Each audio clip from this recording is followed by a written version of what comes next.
What is going on, investors? Back again. Hopefully you guys have had a great week. Time to give you an update on my $1,000 swing trade portfolio that I started back in August. What I did is I bought the website investorvideos.com.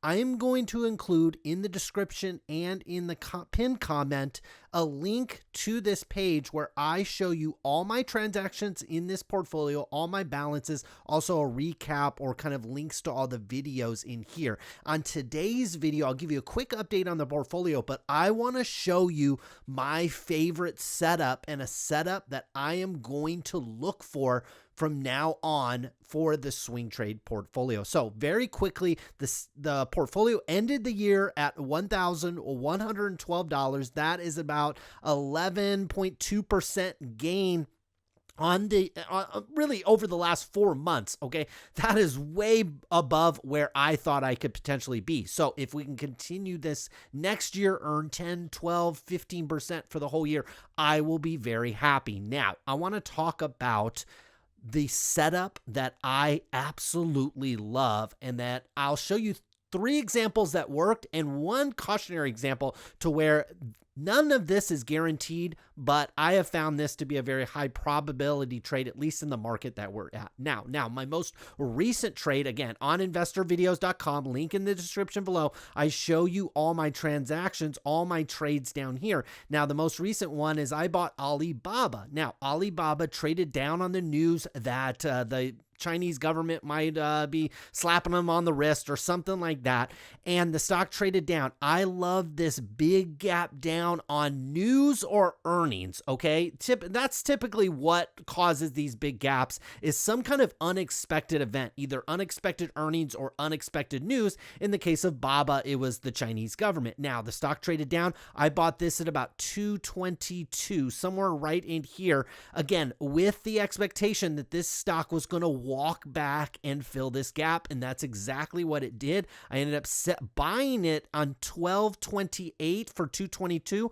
sold it the very next day for 231. That's a $9 a share gain. Again, in a $1,000 account, I only had the 1 share. Second example is Salesforce.com. So this one I actually bought 2 different times. I started buying it on 12.3 for 223 per share, and then I waited about a week or so and bought it again at 221. Let's show it to you on the chart. So Salesforce came out with earnings and it created this large gap here. Okay, so we went from about right here to all the way down here. And so I bought the stock right around where this line is, right around 221, 223, right in this range right here, with the expectation that this stock was going to walk back to the top of this, somewhere in this box where these candles, the wicks of these candles are. I was expecting the stock to walk back. Sure enough, that's exactly what it did. I was able to sell Salesforce for 228. I ended up getting 2 shares, so I sold it for 228,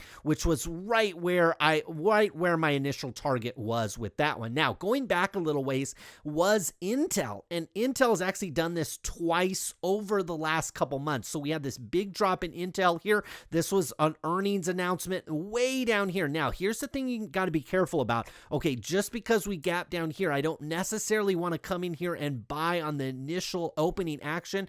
That, you know, you want to stretch these charts out a little bit. In the case of Salesforce, there was a little bit of support right here, right about 218. Okay, I felt like, okay, this stock could hold this gap here at 218. Same thing with Alibaba. Alibaba's probably even a better setup. There was all this price action back here. This is all what I acted. Oh man, it was actually really good with Baba. So I really, if I had a larger account, I probably would have done more, because take a look at this. So Alibaba would have had this is all acting as some levels of support. These were all tops here. And once we broke that, it acted as a little resistance for just a second there, but 229 was a great level, in my opinion, where you could get in. There would be a little bit of price action. Intel, a little bit different. This stock broke down all the way. So you want to be careful with this, but look, we swung all the way up, almost filled this gap. Okay, whenever you have these big, large gaps like this, what tends to happen, again, it's not guaranteed. I don't want anybody watching this thinking think this is 100%.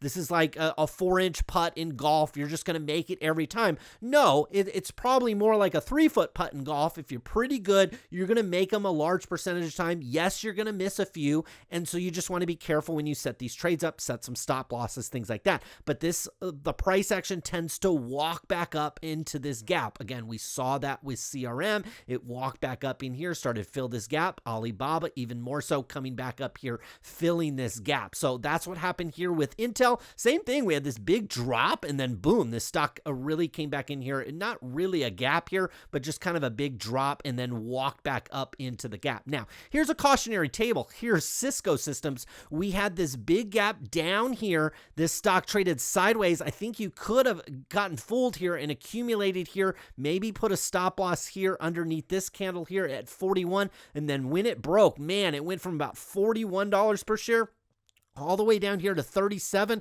walked back up a little bit, but then bottomed all the way down at 35. So you just want to be careful. Now, of course, this stock has rallied hard all the way back above this price action here. So if you would have held on all this way, not necessarily saying that's a great strategy, especially in a small account, like $1,000 account like we have in this example. So this example, this $1,000 swing trade is really for anybody that's just getting into it, just a beginner, small account, no margin, no big risky trades, lots of stop losses. If you come in here and analyze my trades, I will have lost a little bit of money on some of these trades because I just simply get stopped out of it in a $1,000 account. I think that is very, very important. So my new favorite setup that I am going to be watching for the rest of the year is gap down on earnings, gap down on news. Now, you might ask yourself, how do you find these types of trades? For me personally, just following the market, following earnings, having all my alerts for all these different stocks, 50 to 100 different stocks just in an app, just alerting me every day to price action news, that is going to keep me up. Are there websites out there, I'm sure, that screen for this type of stuff?